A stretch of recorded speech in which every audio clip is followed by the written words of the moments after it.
Mga trupa, nag-RG nga pala ako sa rank game at di ata inaasahan ng kalaban na kukunin ko yung Johnson na isip ko baka ay pick nila. Kasi may Odette at meron din naman kami Vale, kaya goods naman, pero dito ako magkakaroon ng maling akala kay Vale.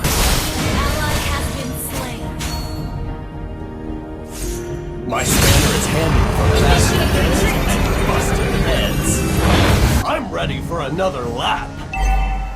Sa una, pinakikiramdaman ko pa kung sasakay ba siya. Full speed ahead. Pero di nag-recall kaya si Leslie na lang sinakay ko.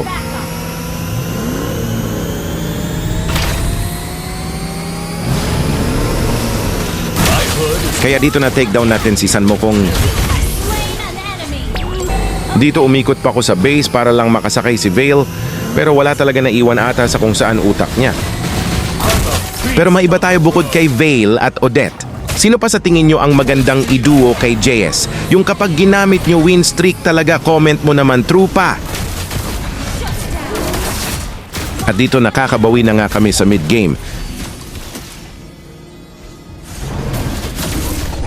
eat my exhaust.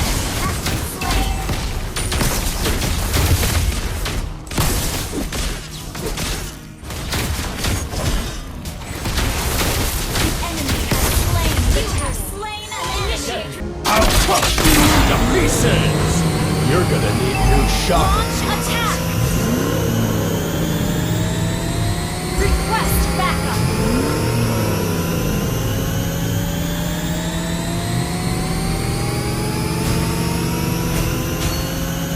Launch attack. Dito napatanong na lang ako kung bakit ayaw makisama ni Vale at late ko na nabasa ang IGN niya. Talaga naman isinabuhay mo yung pagiging dark system mo.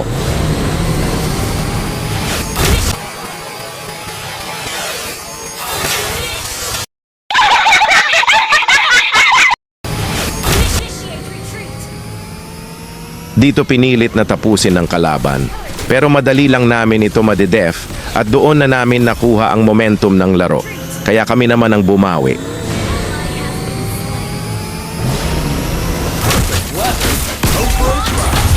Slain an enemy. Backup.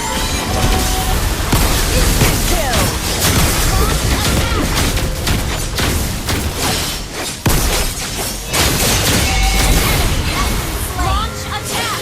Under attack. Mirror, 'cause I never look.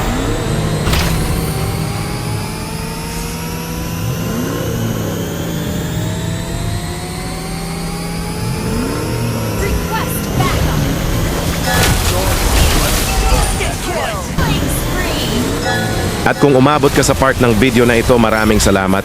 Trupa, kung gusto nyo pa ng ganitong klase ng mga content, please follow, like, and share. Hasta la vista, bibe. Destroy the turret. Full speed ahead. Shut down. It's over. Victory!